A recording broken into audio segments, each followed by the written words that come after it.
A nossa sociedade sempre foi muito desigual. E cada vez mais, nesse período que estamos vivendo, a sociedade brasileira ela continua dividida, não somente agora pela desigualdade que sempre existiu e agora também agravada, mas pelo sentimento que permeia a sociedade, que é o sentimento de frustração, de medo, de raiva, de preconceito, enfim, todos esses sentimentos que são sentimentos subalternos, eles estão agravando essa questão da desigualdade. E, sobretudo, no momento em que nós estamos percebendo que as nossas autoridades estão entendendo a questão da desigualdade como uma questão de seleção natural, o que é extremamente Uhum. grave. A seleção Exato. natural que diz que, bom, quem nasceu para ser desigual tem que ser desigual, os mais fortes sobrevivem, que vem lá de Darwin, né? Uhum. Então, esse é um conceito extremamente perigoso. E essa desigualdade, ela vem sendo combatida, bem, na verdade, nesse momento, a tentativa de evitar que os desiguais sofram, né, muito mais do que já estão sofrendo, é a ação do Estado brasileiro de comparecer fortemente para atender as camadas mais vulneráveis da população com essa ajuda dos R$ 600, que pode ir até R$ 1.200, para pessoas e famílias nesse campo da vulnerabilidade. Mas acontece que isso dura somente 3 meses. Já estamos pagando a segunda parcela e a terceira parcela no final desse mês de junho. Já estamos tratando aqui no Congresso Nacional de estendermos por mais 2 meses, além de julho, esse auxílio emergencial dos R$ 600. Mas isso vem encontrando alguma dificuldade junto ao governo federal, que quer diminuir essa parcela de R$ 600 para cada uma dessas pessoas para R$ 300.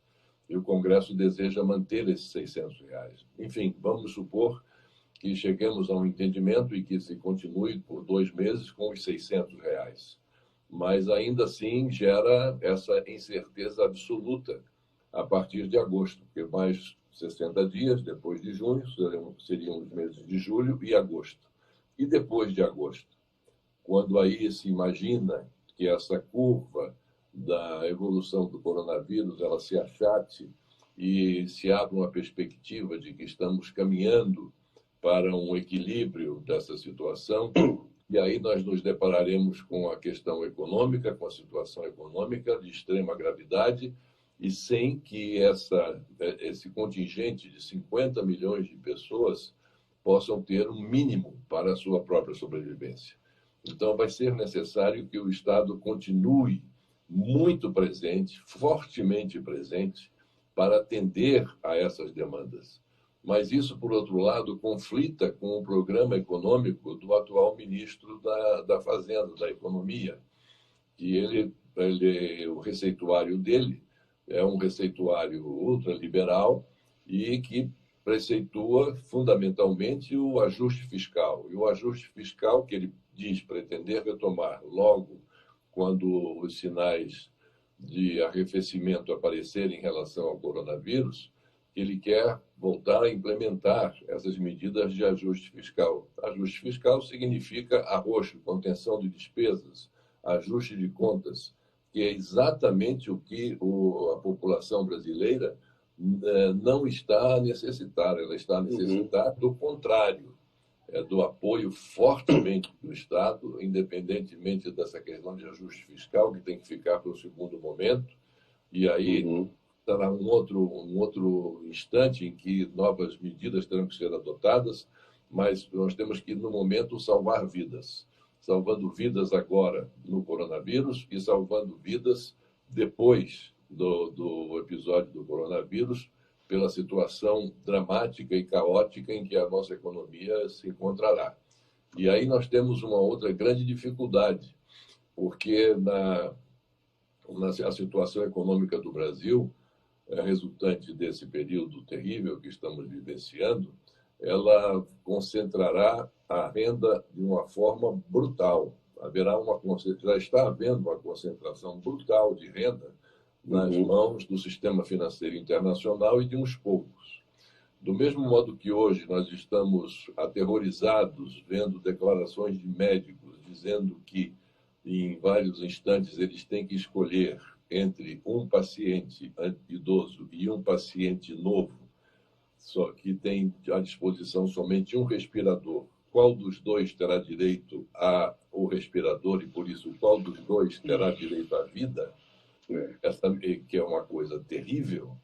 Isso aí vai acontecer também mais na frente, quando a economia, com essa concentração de renda no sistema financeiro, ao sistema financeiro caberá dizer quais as empresas que irão sobreviver e aquelas que não irão sobreviver. Ou seja, quais aquelas que receberão crédito e aquelas que não receberão crédito. Então, é um problema extremamente grave o que nós estamos enfrentando e o que nós teremos que enfrentar no futuro muito próximo. Presidente, é perfeito. Eu vou pedir licença para fazer um pequeno corte na temática, justamente para a gente preencher o objetivo do Folheando a Memória, né? E a gente relembrar fatos do seu período presidencial, da sua eleição, que esse Instagram é terrível com a gente, em termos de tempo. Presidente, como foi a experiência de vencer uma eleição presidencial solteira, como o senhor sempre coloca, partindo praticamente do zero, sem maiores apoios, vindo de um estado pequeno, sem densidade eleitoral? A sua vitória, hoje isso é um fato, ela construiu um case de marketing eleitoral. Ela foi revolucionária sobre todos os aspectos. Ela mudou o formato das campanhas eleitorais no Brasil.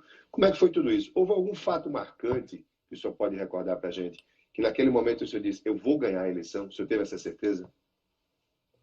Bom, inicialmente eu não imaginava jamais ser candidato a presidente da República. O meu projeto, ao me eleger governador de Alagoas, foi realizar o governo com base naquilo que eu havia prometido durante a campanha eleitoral, de fazer os ajustes necessários para o Estado ser um Estado menor, um Estado mais eficiente, um Estado que combatesse a questão dos marajás, dos superfuncionários, que naquela época ganhavam os superfuncionários cerca de $20 mil.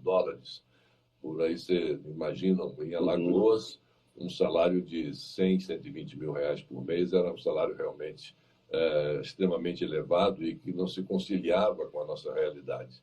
Enfim, e esse trabalho foi feito, foi realizado. O fato é que, com esse trabalho, ele se tornou um case para o ministro da Fazenda da ocasião, que era o Wilson Funaro.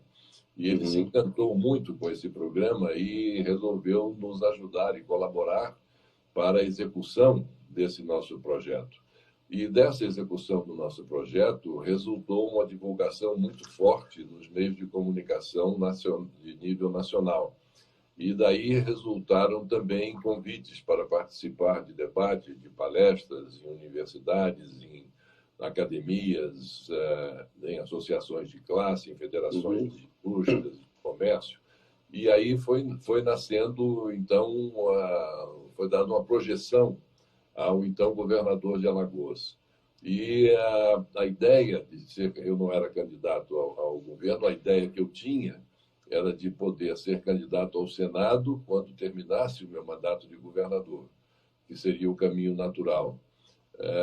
Mas, nesse meio tempo, e com o sucesso alcançado pelo nosso projeto e com a divulgação que esse projeto ganhou a nível nacional, eu percebi que havia um espaço vazio que poderia ser ocupado por uma mensagem como essa que eu estava levando.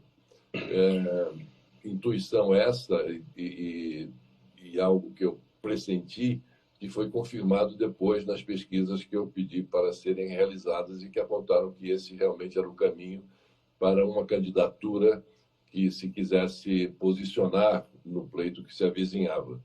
E aí foi que eu tomei a decisão de ser candidato. Isso aconteceu, eu tomei posse em março de 1987.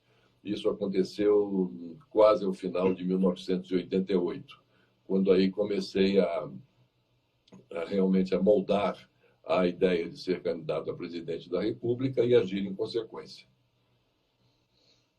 Perfeito. Considerado todo o contexto, seria correto afirmar tudo que o senhor colocou, em uma eleição com tantos candidatos, foram muitos, foi uma eleição inédita e histórica no Brasil, né? Solteira. A gente poderia dizer que o senhor foi o primeiro outsider de uma eleição desse esporte, e a eleição é destino? Foi um destino que se cumpriu? A presidência da República, chegar à presidência da República, eu acho que é uma questão do destino. Uhum. É diferente, é uma eleição diferente de todas as outras. Para que alguém chegue à presidência da República, além das qualificações básicas que os candidatos devam ter, mas o fundamental é que o destino esteja conspirando a seu favor. Então, Uhum. no meu caso, foi isso que aconteceu. Eu jamais imaginava chegar à presidência da República saindo de um Estado extremamente valoroso, Uhum. bravo, combativo, mas com uma densidade eleitoral muito pequena diante de uma eleição presidencial que se falava em dezenas de milhões de votos, né?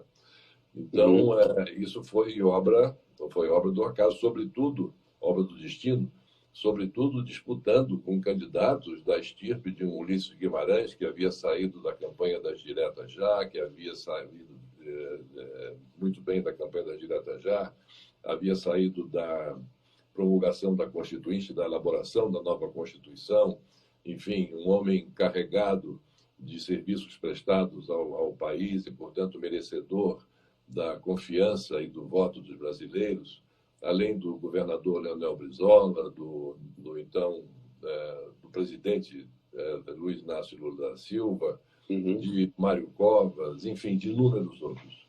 Então saio eu como um candidato que ninguém apostava que pudesse ser eleito, como você diz, um outsider do processo. O quadro estava na análise daqueles cronistas mais percussientes, estava o quadro tomado por todas as diversas tendências do espectro ideológico da época, porque nós tivemos 22 candidatos disputando aquela eleição. E aquela eleição se diferenciou de todas as outras, em primeiro lugar, porque, como você bem anotou, foi uma eleição solteira, uma eleição em que só se elegeu o presidente da República. Uhum. Em segundo lugar, um presidente da República que tomou posse diante de um Congresso Nacional que havia sido eleito em 1986, e nós estávamos em Uhum. 1990. E esse Congresso só foi renovado em outubro de 1991. Foi um Uhum. congresso, foi um presidente que governou com dois congressos. Um congresso de março de 90 até fevereiro de 91, e um outro Uhum. congresso que de 1991 até o final até o momento do meu afastamento e até o final do mandato deles, haviam sido eleitos para um mandato de 4 anos. Então foram dois momentos e dois instantes diferentes, porque cada um desses congressos representava um sentimento diferente da população. Hoje, a eleição ela é completa. A eleição é de presidente, de governador, de senador, de deputado Uhum. federal, estadual, e isso faz com que haja uma média, né, nacional dos eleitos mais ou menos equilibrada, mais ou menos equilibrado. No meu caso, não. Eu recebi um congresso que estava muito adepta do programa de governo que eu havia apresentado, e o segundo congresso que já foi eleito carregando o desgaste natural daquele que havia sido eleito e implementado um programa nos moldes daquele que eu implementei. Então, com Uhum. esse congresso é que eu tive mais dificuldade de relacionamento, não consegui construir a minha base de sustentação sólida que eu imaginava poder construir, e era decisivo para a governabilidade, para a manutenção minha no poder. Não conseguindo isso, fui afastado da presidência da República. Entendi. Presidente, quando o senhor assumiu, o senhor acabou de colocar aí, o Brasil já vinha enfrentando uma crise econômica profunda, espirais inflacionárias contínuas, salvo engano, 3 planos econômicos fracassados. E a dimensão e as expectativas de sua vitória, elas pediam medidas arrojadas. Talvez até por qualquer outro que tivesse ganho a eleição, porventura, mas que o senhor enfrentou realmente com arrojo. E aí veio o Plano Brasil Novo com a ideia do bloqueio de liquidez. Eu fiz economia, alguma coisa eu lembro, o bloqueio de liquidez não foi inventado naquela circunstância, era uma ferramenta de choque econômico que a história registrava outros usos em outros países. Quer dizer, é uma ferramenta econômica. E, enfim, depois isso ficou conhecido, né? O jornalismo e a sociedade colocou como plano Collor e o confisco da poupança. Na verdade, o bloqueio de liquidez fechava todos os ativos, era algo muito maior. Na sua visão, de forma resumida, quais foram os fatores que culminaram com determinar o insucesso do plano? E como foi essa experiência? Como foi? Você comenta um pouquinho para a gente essa experiência recente de pedir desculpas, de pedir perdão pelo que foi conhecido como confisco da poupança. Bom, inicialmente é necessário a gente dizer que enfrentávamos uma inflação de 80% ao mês, um processo inflacionário que já vinha de algum tempo, né? A economia muito desorganizada. Era o nosso principal inimigo, o inimigo que prejudicava, sobretudo, as camadas mais vulneráveis da população. E nós tínhamos que combatê-lo. Isso estava na cabeça de todos. O bloqueio dos ativos não foi uma ideia tirada da cartola por mim, ou uma ideia original tirada da minha cabeça. Exato. Isso era uma ideia que permeava todas as equipes econômicas que assessoravam os principais candidatos à presidência da República. Todos eles tinham esse mesmo plano, tinham esse mesmo programa. E aí eu vou citar o exemplo, por exemplo, do Aloysio Mercadante, que era coordenador do programa do então candidato Lula, que 4 dias depois da edição do anúncio do programa, que foi no dia 15 de março, no dia 19 ele visitou a então ministra da Economia, Zélia Cardoso de Mello, e disse a ela: Zélia, parabéns, esse era o programa dos nossos sonhos do PT. Mas somente tem um detalhe: nós tínhamos certeza que se nós implementássemos esse programa, no dia seguinte nós estaríamos fora do governo. Então, era um programa que ele estava na cabeça de todos aqueles que participavam dentro do espectro político na elaboração do programa dos principais candidatos. Então, nós precisávamos combater a inflação. Para combater a inflação, precisávamos de passar por um congelamento de preços. Para passar por um congelamento de preços, nós não podíamos deixar esse congelamento convivendo com o excesso de liquidez, ou seja, com o excesso de moeda correndo na economia como estava, porque a cada processo inflacionário desse mensal, de 70%, 80% ao mês, era a Casa da Moeda que tinha que emitir mais moeda para colocar em circulação. Então, nós não podíamos deixar que essa liquidez convivesse com o congelamento do preço, porque essa liquidez, esse excesso de recursos, iria fatalmente para o consumo, já que os preços estavam congelados. E isso criaria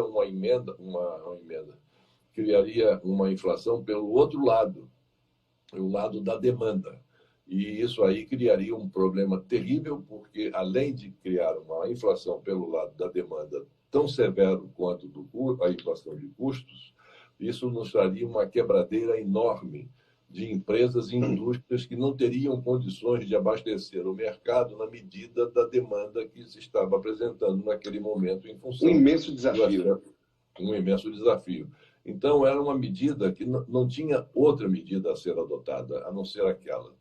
O que eu falo em termos das desculpas e do perdão, e eu venho falando isso já há muito tempo, desde que deixei a presidência da República, foi em função do sofrimento que esse programa causou à família brasileira. Quer dizer, muitos sofreram, houve um desassossego grande. E desse sofrimento eu me compadeço, eu me associo a esse sofrimento. E o que eu peço desculpas e perdão, e agora ganhou uma dimensão muito maior, porque eu fiz essa solicitação, esse pedido, melhor dizendo, pelas redes sociais, que têm uma enorme capilaridade. E isso ganhou uma grande dimensão. Mas eu já havia fazendo isso repetidas vezes e repito, não havia outra solução, a solução tinha que ser essa, lamentavelmente tinha que ser essa, não sou eu que estou dizendo, pode consultar todos os economistas da época, e mesmo de hoje, os estudiosos, que eles irão dizer que a solução era essa. Mas o que eu me penitencio é pelo sofrimento que isso causou à família brasileira. A prova disso, só complementando, presidente, é que o senhor teve o apoio de todo o Congresso, toda a imprensa, todo o setor industrial, todas as categorias determinantes, né, do Brasil naquele momento, porque realmente a situação era muito grave. muito grave. Teve, inclusive, uma pesquisa feita na semana seguinte à edição do programa, pesquisa Datafolha, na semana seguinte à edição do plano, em que 66% da população, veja um número alto, mais alto do que o percentual que eu recebi. Eu fui eleito com 54% dos votos. E o meu programa econômico foi aprovado por 66%, segundo essa pesquisa do Datafolha. Então, havia esse apoio popular ao programa, houve o apoio do Legislativo, porque todas essas medidas não saíram como alguns imaginavam. Né? Eu já expliquei que não, que isso era um consenso, que tinha saído da cabeça e que eu havia imposto esse programa. Não. Esse programa passou pelo escrutínio, pelo crivo, pelo debate, pela deliberação do Congresso Nacional, que aprovou esse programa.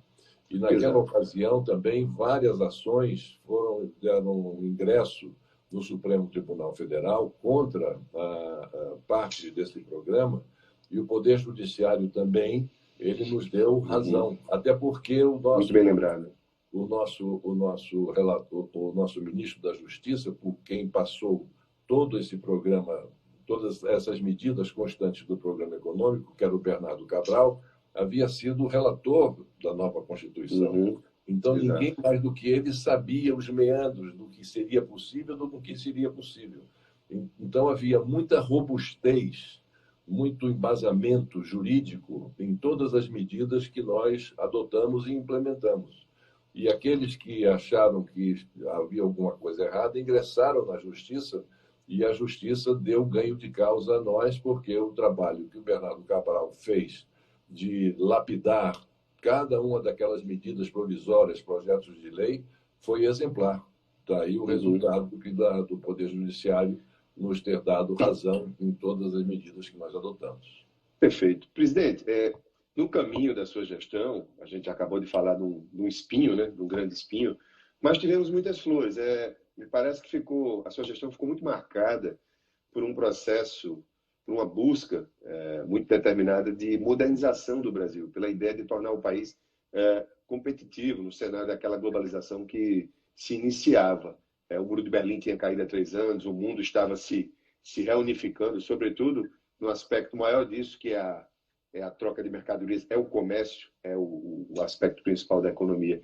E a gente pode citar aqui, né, vários, a sua preocupação com o soft power na diplomacia, o senhor que é uma pessoa, é um expert, o seu cosmopolitismo sempre me chamou a atenção, que dá essa facilidade, desde aquela época e também agora, nesse trato das questões diplomáticas, a abertura do mercado para os importados, reformas legislativas importantíssimas que repercutem até hoje. Eu poderia citar aqui o Código de Defesa do Consumidor, a Lei Rouanet, o Estatuto da Criança e do Adolescente, a Expo 92, que é um evento mundial marcante até hoje. Inclusive, com uma curiosidade, eu vi recentemente que o especialista em colocar a internet para eco, sem internet não haveria eco. E nesse tempo a gente estava falando, não é da internet que a gente já tem hoje, que é muito boa, estava falando de acender fogo com 2 pedras, né? De bater uma pedra na outra, foi o Demigético, e ele lembrou isso muito bem, eu queria registrar isso aqui, que foi a sua determinação, a sua iniciativa de dar a tecnologia necessária,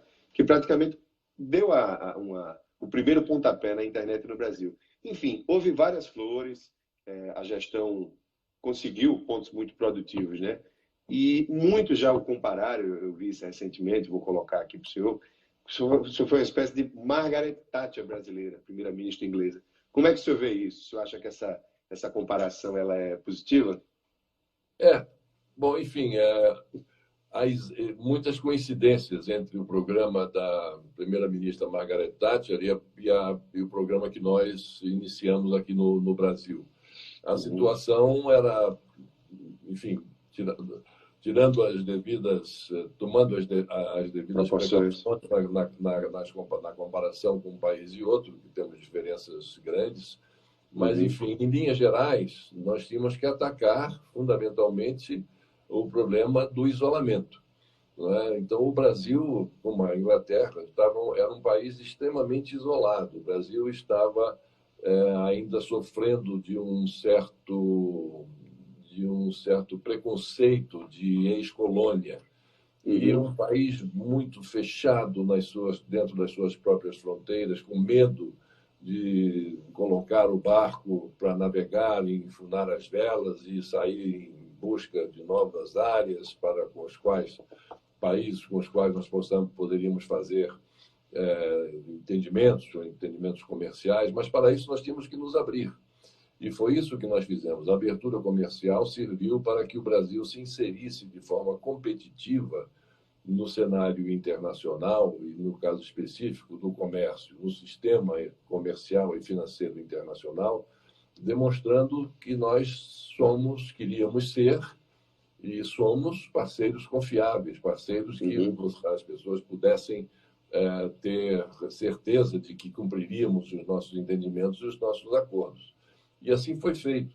A abertura comercial serviu para que nós desmontássemos os verdadeiros, as rendições das verdadeiras capitanias hereditárias que estavam ali estratificadas nas chamadas reservas de mercado. Reserva de mercado da indústria automobilística, reserva de mercado da indústria de informática, reserva de mercado da petroquímica, reserva de mercado do cimento, enfim, reservas de mercado de toda a natureza. De tudo. Então, nós tivemos que quebrar com todas essas reservas de mercado, nos expormos à competitividade. Nós lançamos um programa brasileiro de produtividade e competitividade, em que nós financiávamos fortemente aquelas empresas e aquelas indústrias que não estavam ainda com capacidade de competir com produtos vindos do exterior, para que pudessem essas indústrias e essas empresas rapidamente alcançarem esse patamar de competição, o que foi um programa de muito sucesso. Enfim, e nós saímos da indústria automobilística, nós tínhamos na época 4 montadoras e 40 modelos de carro. Hoje nós temos cerca de 50 montadoras e mais de 400 modelos de carro, tudo isso beneficiando a quem? O consumidor final, que tem para escolher, quando há condições de adquirir um carro, o modelo que melhor lhe aprouver pelo seu gosto e pelo seu bolso. Não é? Do mesmo modo, em relação à questão da petroquímica, que houve uma abertura enorme e que entrou a participação da iniciativa privada, o que melhorou bastante a nossa competitividade no setor. Enfim, veio, como você lembrou, a lei o Código de Direito do Consumidor, veio a Lei Rouanet, o Código de Defesa do Consumidor, que é um instrumento importantíssimo para o cidadão de poder defender o seu direito e não aceitar produtos que não estejam de acordo com as suas especificações e com os seus desejos. Mudou a relação da indústria com o consumidor brasileiro, com a sociedade. Mudou inteiramente, exatamente. Mudou inteiramente essa relação e está muito melhor, muito mais aprimorada e muito mais segura, muito mais amparada, não é? na questão do respeito ao direito do consumidor. Exato. Além disso, a Lei Rouanet, que é a lei cultural, muito debatida, até hoje as pessoas criticam, mas ninguém muda, porque é uma lei que está aí há 30 anos, vigendo há 30 anos, e é uma lei que vem financiando a produção audiovisual, o nosso cinema, e produções ganhando muitos prêmios, o que demonstra a excelência, não somente da capacidade profissional daqueles que militam nessa área, mas também pelas facilidades que a Lei Rouanet concede para que essas pessoas possam levar adiante os seus projetos. Enfim, foi além da questão do meio ambiente, em que nós tivemos um sucesso espantoso, porque não imaginávamos que pudéssemos agregar na Conferência Mundial do Rio de Janeiro, Rio 92, ou Eco 92, como alguns chamam, mais de 180 chefes de Estado e de governo, inclusive o presidente americano, que estava sendo muito pressionado pelo público interno do seu país para não comparecer. E ele George Bush pai, né? O George Bush pai. Exatamente, George Bush pai, que foi fundamental para o êxito dessa conferência e que ela serviu de marco. Tudo de antes e o que vinha antes, o que veio depois da Rio 92. Inclusive, pela primeira vez, se tratou da questão de mudanças climáticas, que passou muito tempo esse assunto esmaecido e que agora retorna com muita força, porque a questão das mudanças climáticas, mas isso foi lançado dentro da Conferência Rio 92. E a outra mudança extraordinária foi a mudança da questão da informática, em que nós não tínhamos telefone celular, por exemplo, e eu implantei a telefonia celular no Brasil. Hoje, as pessoas não saem de casa sem o celular, porque faz parte da sua própria indumentária e da melhoria dos nossos computadores e das nossas ligações via internet. E na Conferência do Rio de Janeiro já foi utilizado, pela primeira vez no Brasil, já foi utilizado esse mecanismo. Naquela época, comparado com hoje, ainda muito rudimentar. Mas foi ali o primeiro passo em que nós demos para podermos fazer essa conversa, né, de um lado para outro do oceano, para o outro lado do mundo, e mesmo internamente, nos nossos trabalhos internos na realização da Conferência Rio 92. Enfim, foram várias ações que nós realizamos num curto espaço de tempo, foram 2 anos e 6 meses de governo, e que eu imagino que nós tenhamos cumprido com o nosso dever, fazendo aquilo que nós nos comprometíamos durante o processo eleitoral e que rigorosamente cumprimos no exercício do nosso mandato. Ou seja, foram flores e espinhos, né? Agora, o ponto que não pode faltar, presidente Collor, é a questão do impeachment. E é um tema muito amplo, muito complexo. Infelizmente, o nosso tempo não permite, né? Isso daria uma live só para isso, nós sabemos. Eu vou tentar situar o que eu acho que é o eixo central. São impeachments de conduções diferentes. O seu foi depois da abertura pelo Congresso, conduzido pelo Supremo, e nós tivemos um outro, né, uma coisa impressionante na história democrática, em termos de cronologia tão pequena ainda como a do Brasil, em termos de linha de tempo. Tivemos recentemente o impeachment da presidente Dilma. 2 coisas me chamam muito a atenção nesse contexto simplificado. No seu impeachment, o impeachment é um processo político, né, observadas determinados fundamentos ou circunstâncias. Uma vez sendo político, ele é completamente subjetivo, ele não obedece a concretização de conceitos jurídicos, tudo pode acontecer. E, no seu caso, houve um fato muito marcante, para mim, até como advogado, e para muita gente. O senhor renunciou ao cargo de presidente. Ora, o principal aspecto, a condenação principal, a conclusão condenatória principal do impeachment é a retirada do mandato do mandatário. A condenação principal, a punição principal era essa. Ela ficou impossibilitada com a sua renúncia. O Supremo entendeu que devia seguir com o processo e lhe impôs uma inabilitação para exercício de função pública longa. Quer dizer, a condenação principal não podia ser aplicada, mas foi aplicada uma condenação acessória sem principal. No caso da presidente Dilma, ela sofreu o impeachment conduzido pelo Congresso, outro fundamento.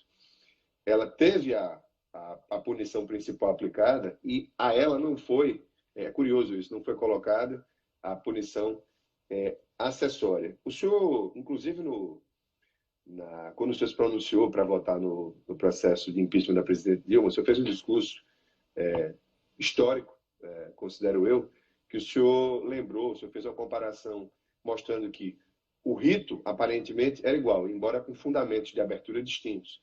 Mas o ritmo e o rigor, salvo engano, foram completamente diferentes. Foi exatamente assim?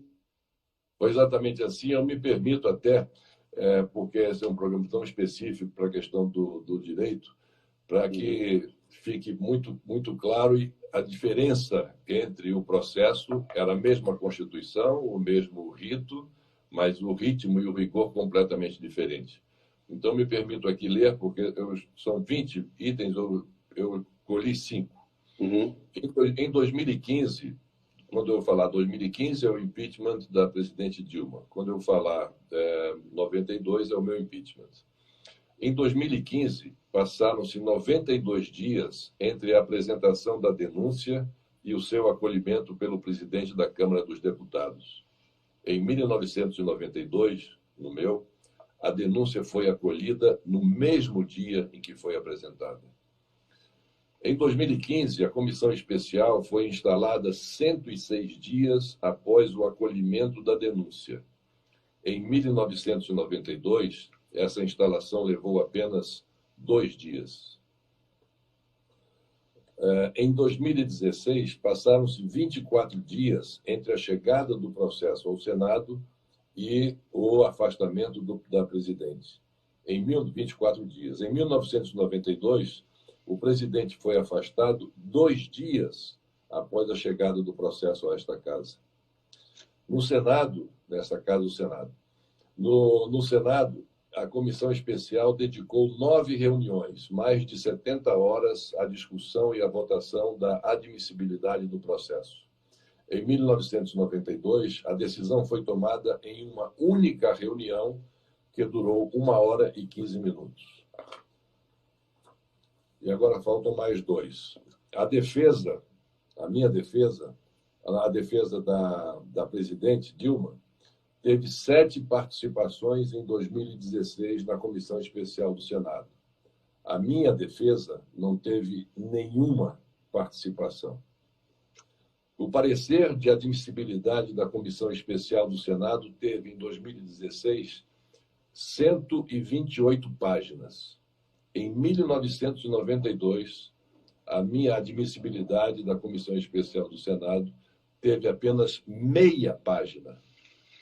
2 parágrafos com 17 linhas. Então, isso é para demonstrar aquilo que eu disse nesse pronunciamento a que você se refere, que, embora o rito fosse o mesmo, o ritmo e o rigor foram completamente diferentes.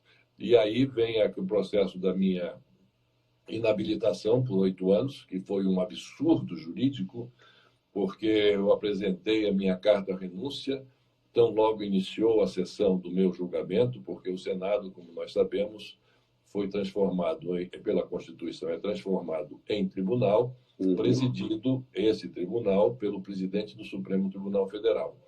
Ele abriu a sessão, imediatamente o meu advogado entregou a carta de renúncia, então, portanto, a partir daquele momento, tinha que se encerrar a sessão, porque não havia mais o objeto para o qual ela havia sido convocada de conduzir o julgamento de um presidente da República ou do presidente da República. No momento em que eu renunciei, o presidente da República deixa de existir o projeto, deixa de existir o objetivo para o qual foi convocado o Senado como tribunal. Não fizeram isso, suspenderam a sessão, deram posse ao novo presidente. O novo presidente assumiu, depois dele ter assumido, o Senado, transformado em tribunal, volta a se reunir e aí me inabilita por 8 anos para o exercício da função pública. Foi, naturalmente, além da pena, que já é uma pena terrível e grave, drástica, dramática e drástica, como você diz, melhor utilizando o termo que você utiliza, foi uma medida drástica de afastamento do presidente da sua função. Além disso, me inabilitaram por 8 anos. Não podia disputar a eleição, trocando em miúdos a inabilitação, não podia disputar a eleição durante 8 anos. Então, foi uma punição extremamente severa, mas, enfim, isso faz parte da história. Não guardo nenhum tipo de mágoa, não guardo nenhum tipo de ressentimento, apenas falo isso como um registro histórico e que é importante que as pessoas tomem conhecimento.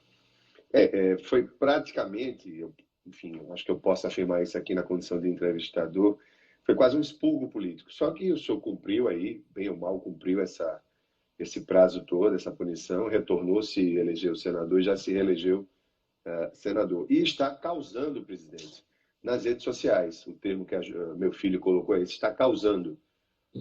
Porque o senhor está aí vamos dizer assim, nessa linha nova de redes sociais, dialogando com muito sucesso com os jovens. Eu tenho visto, eu dei uma checada, postagens bem-humoradas no Twitter, no Instagram, no TikTok, quer dizer, mostrando o Fernando Collor cidadão, de carne e osso, né, sem aquela visão assim mais ampla que a história, o respeito que a história lhe impõe, traz, e além disso, sem perder a capacidade e a pontualidade em se posicionar sobre temas importantíssimos, graves da nossa agenda política, tanto brasileira quanto mundial. Como é que tem sido essa experiência, presidente, de forma objetiva? Estou preocupado com o nosso tempo.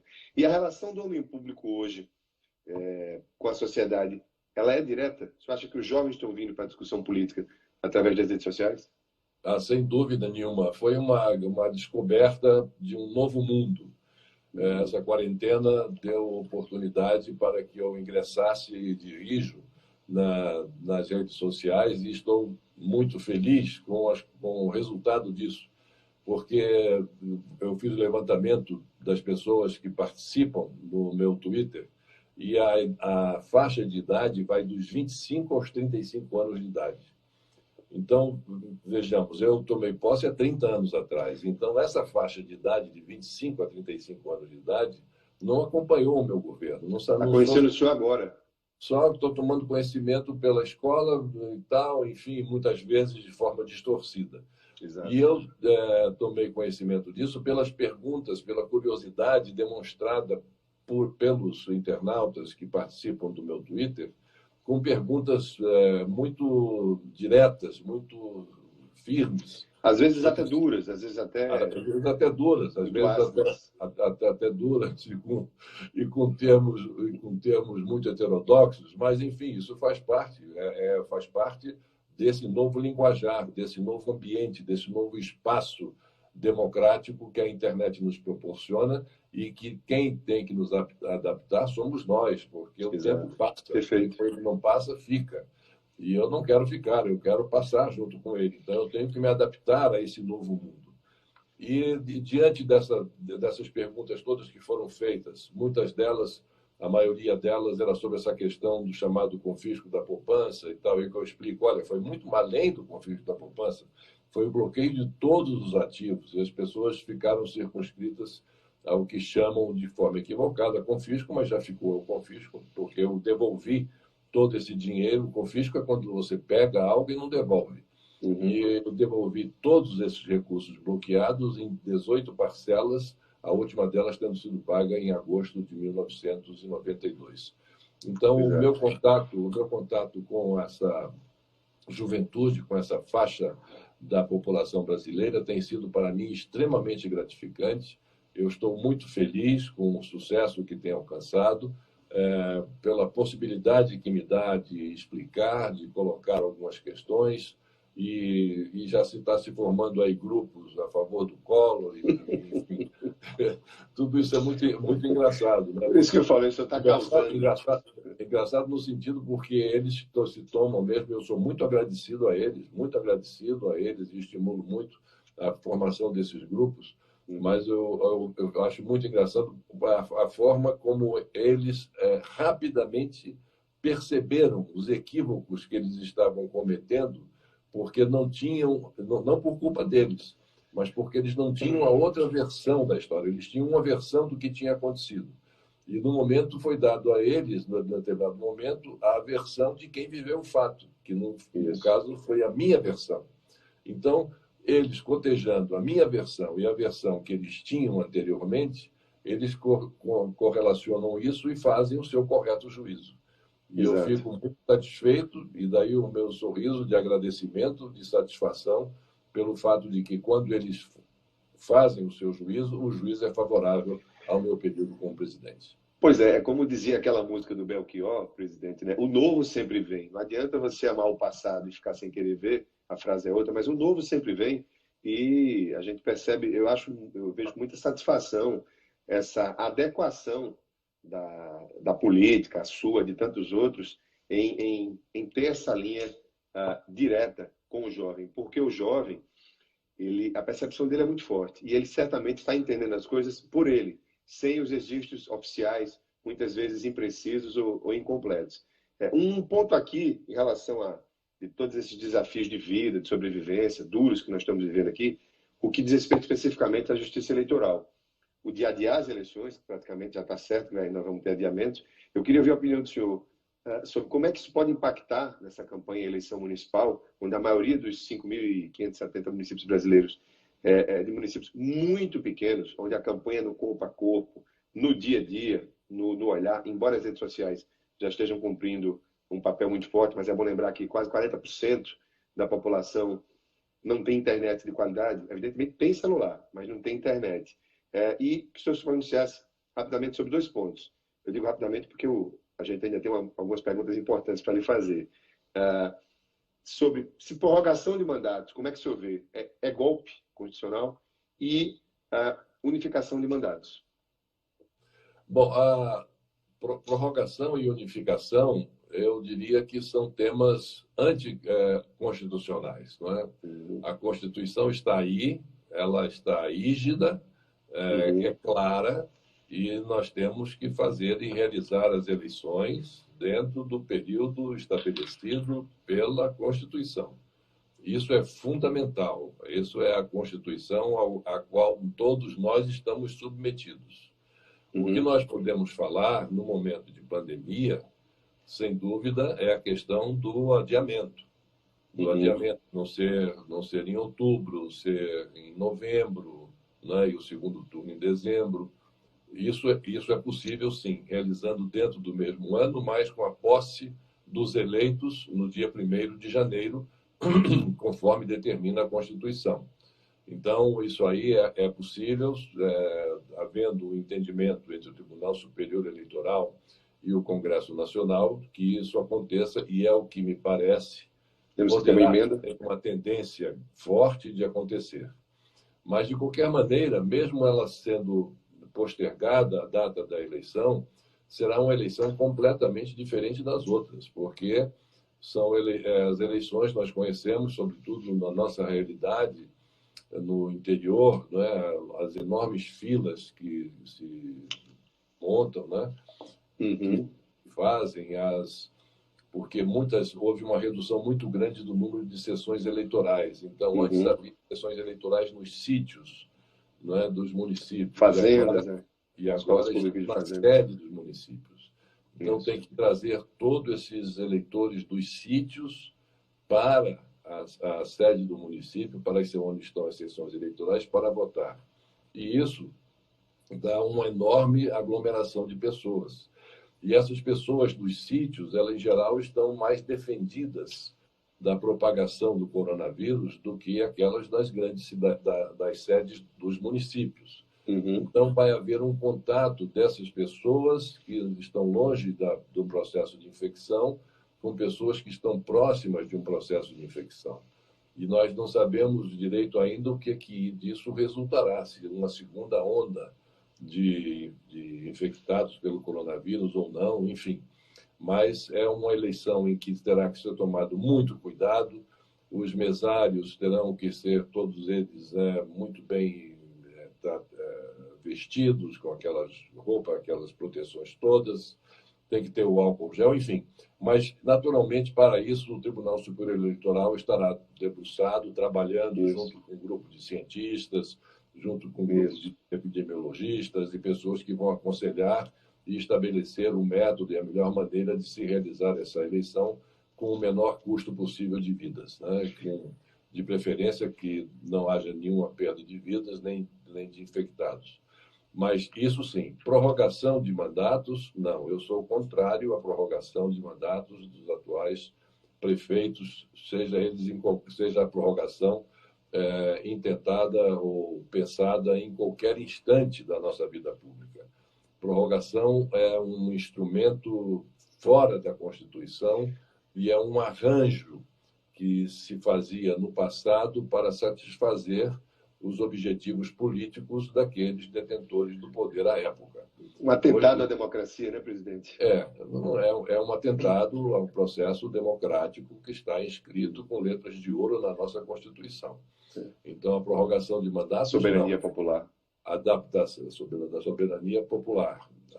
Agora, a reprogramação da data da eleição, em função dessa pandemia, sim, eu acho que isso é possível. E o Tribunal Superior Eleitoral, tendo à frente o ministro Barroso, e mais os presidentes das duas casas, o Rodrigo Maia e o Dauri Alcolumbre, estarão tratando disso, assessorado naturalmente por um grupo de especialistas na área de saúde, para estabelecer qual seria a melhor data para nós realizarmos as próximas eleições. Perfeito, presidente. Obrigado. Nós estamos nos encaminhando aqui para a nossa reta final de algumas perguntas ainda. e eu queria muito fazer essa pergunta. Está muito claro, pelo que nós conversamos, e pelo que o contexto como um todo, na sua trajetória política, o senhor foi prefeito, foi deputado federal, foi governador de estado, foi presidente da República, é senador reeleito. O senhor colheu muitos sucessos, mas o senhor também vivenciou momentos muito difíceis. Eu diria até que o senhor foi do céu ao inferno em vários momentos, momentos muito duros da sua vida. E hoje o senhor está aí, o senhor se reinventou, o senhor está impactando, como eu disse nas redes, está essa pessoa leve, está tudo modificado. Aqui a gente pode atribuir essa reconstrução de Fernando Collor. O que é que foi importante nos momentos mais difíceis? Crenças, valores, o que, presidente? Olha, em primeiro lugar, fé.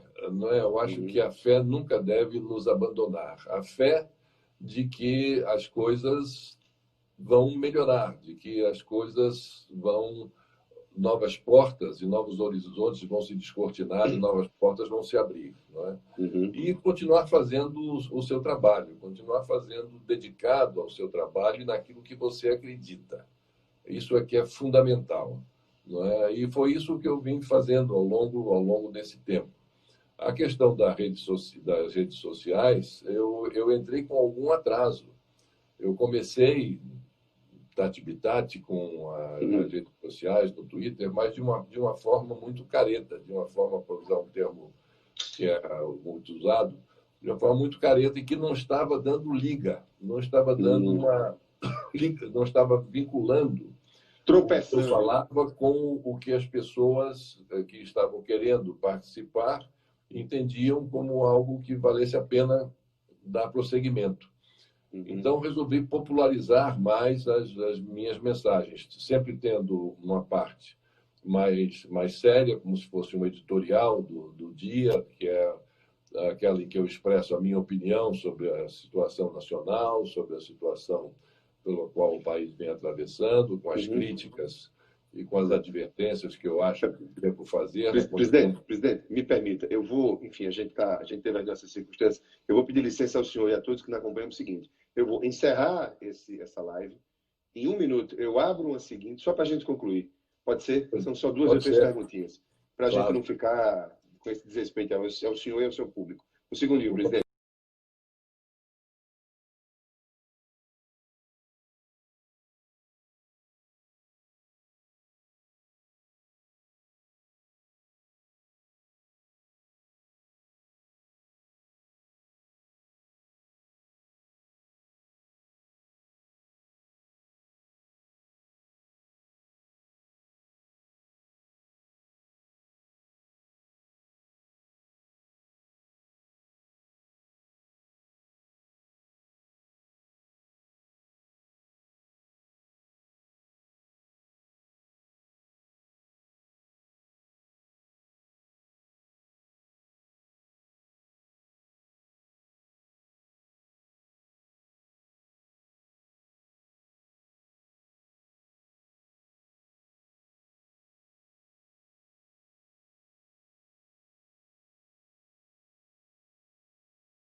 Pronto, presidente, muito obrigado pela compreensão, por essa Obrigado. generosidade. Eu Obrigado. Ao realmente, contrário, doutor Luciano. Por enfim, favor. vamos nos encaminhar.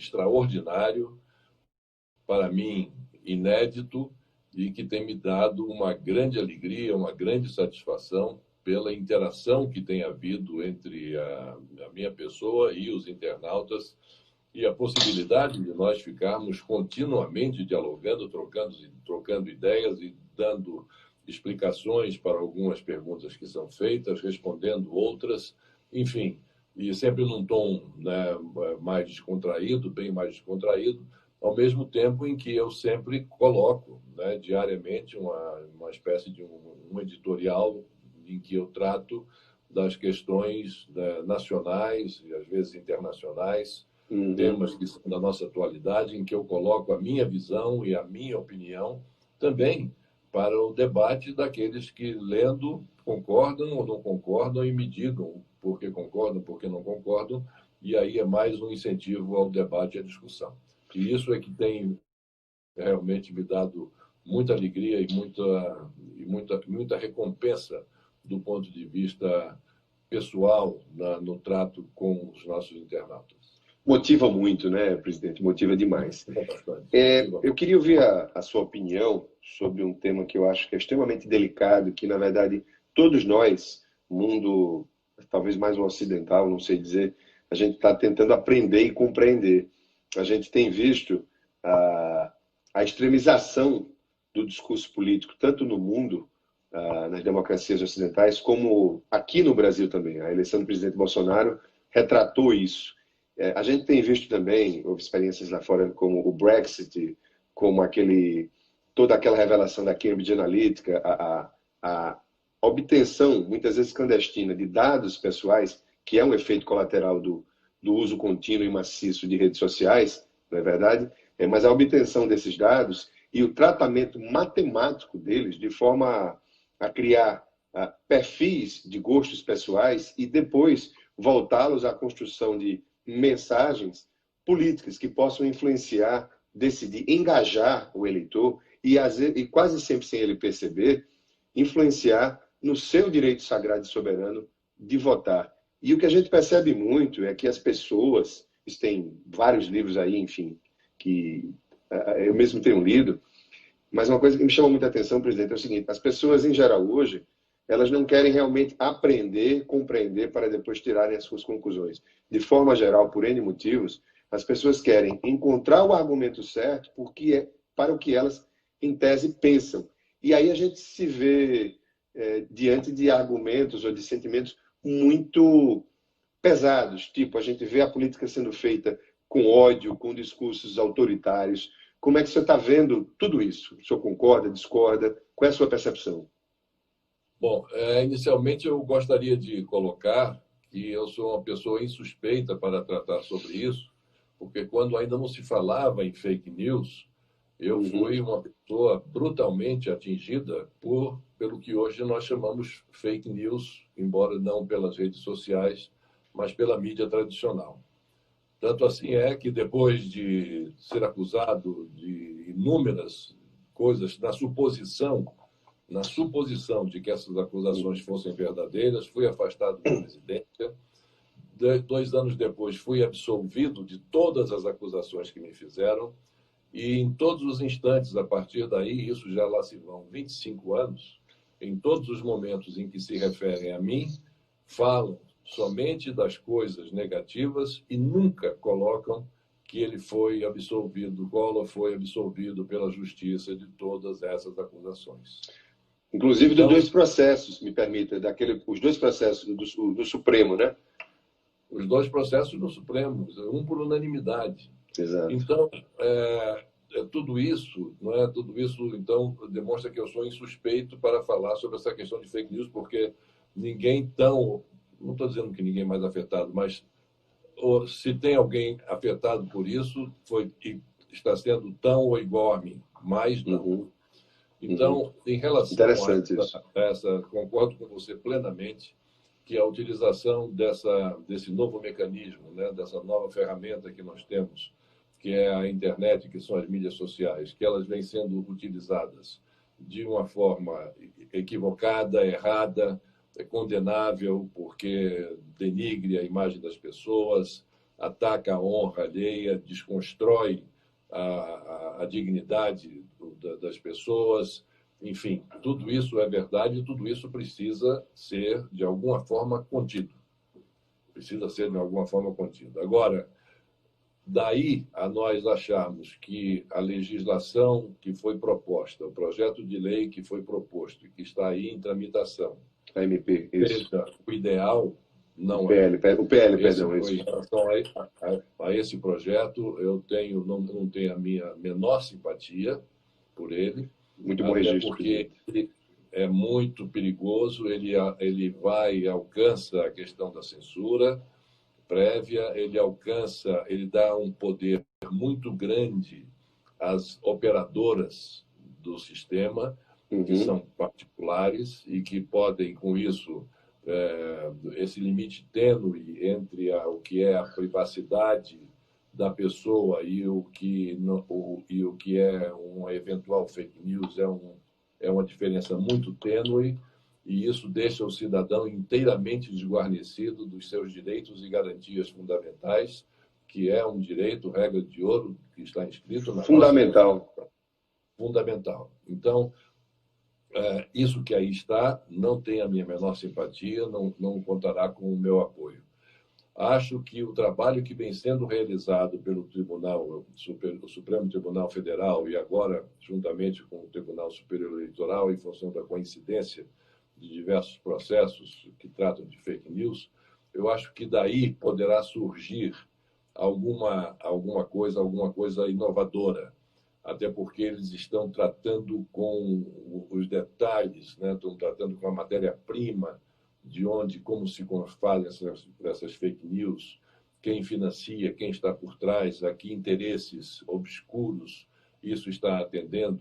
Então, esse estudo aprofundado está sendo realizado lá no âmbito do Judiciário, no Supremo Tribunal Federal e do Tribunal Superior Eleitoral. Talvez fosse prudente, por parte do Legislativo, aguardar que esse levantamento, que esse estudo fosse ter concluído, e ele está andando de forma célere. Eu acho que até o final do ano, mais tardar, nós já teremos alguma coisa compilada, e alguma coisa inteligível, e alguma coisa que possamos nos debater de uma forma mais séria e sem perigo de incorrermos em votarmos num projeto que vai, no final, impor novamente a censura, que é outra cláusula constitucional, que é uma regra fundamental para os nossos direitos. Enfim, eu acho que devemos esperar o Supremo terminar isso e nós aguardarmos para ver que aperfeiçoamento nós podemos fazer, ou se já vem pronto, já vem adequado a tudo aquilo que nós imaginamos e que nós possamos, então, aprová-lo. No momento, eu acho essa discussão no nível do Congresso, discussão, pode haver o debate, é sempre bom o debate, é sempre muito útil o debate. Agora, que esse debate fique em torno dessa discussão e que não se trate de colocar em votação um projeto de lei tratando objetivamente dessa matéria. Perfeito, presidente.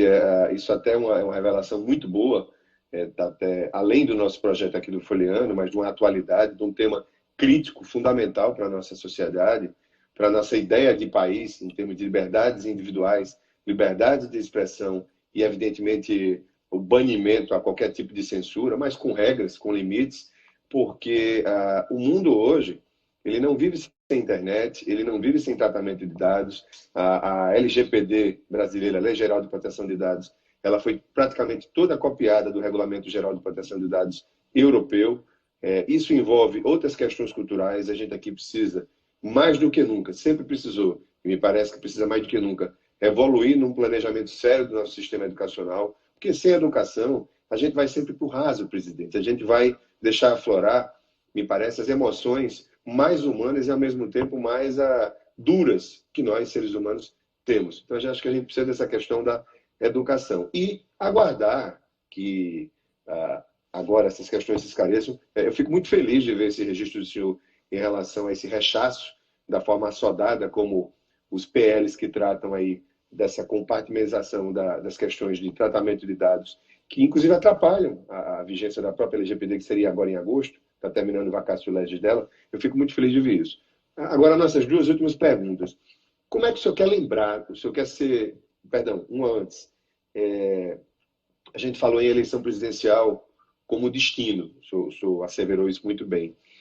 Eu lembro de dois filmes antigos que eu quero colocar para o senhor em forma de pergunta. A Força do Destino e O Destino Bate à Sua Porta. O destino pode bater de novo na sua porta, presidente? Bom, que poder pode. Poder pode, não é?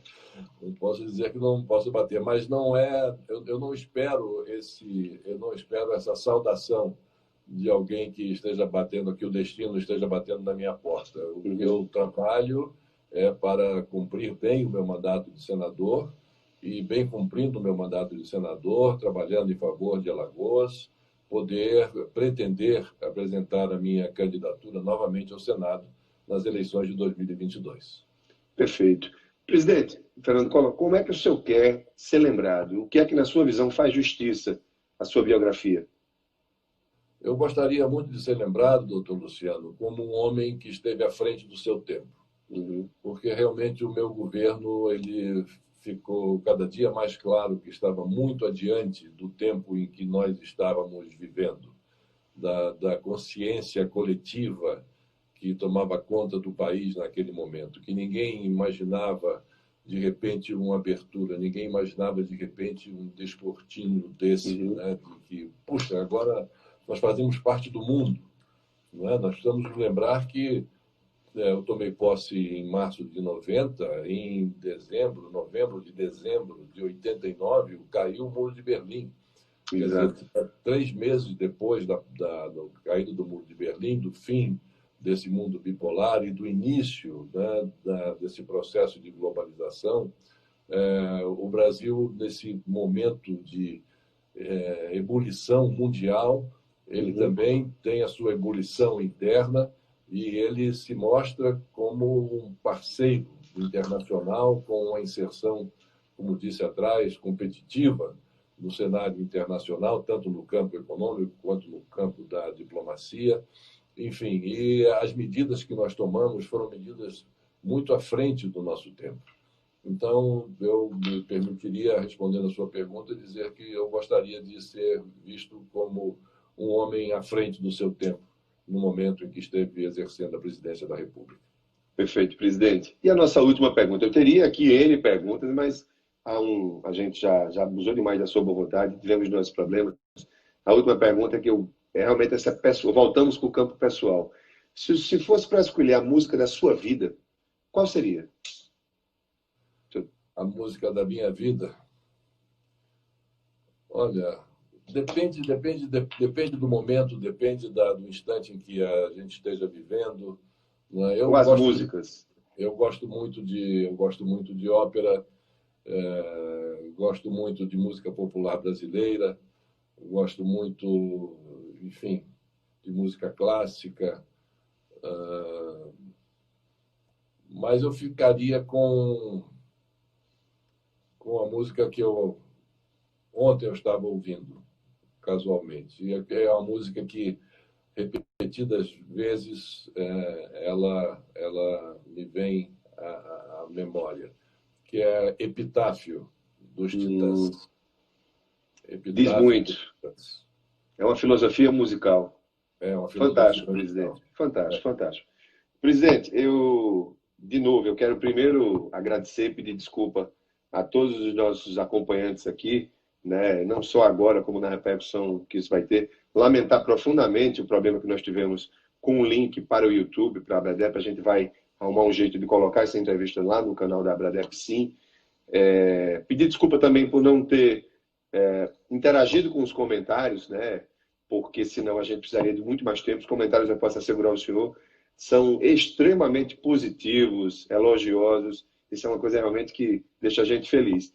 E agradecer demais e desejar ao senhor muita saúde, muita força, muita vitalidade em família e nas suas missões pessoais. E lhe abrir a palavra para um comentário final, com a despedida. Eu quero agradecer ao senhor, doutor Luciano, pela oportunidade, como disse no início do nosso programa, da nossa entrevista, a oportunidade que me foi concedida de falar para a Abrap. É uma alegria muito grande de falar para um contingente de pessoas que tem sobre os seus ombros, né, a responsabilidade de conduzir também os destinos desse país. E é uma oportunidade também que me foi dada de explanar alguns temas da minha vida pública, do meu período como governador e da minha visão de futuro também em relação ao Brasil. E, enfim, ficar inteiramente à disposição para, em qualquer outro momento, poder voltarmos a conversar.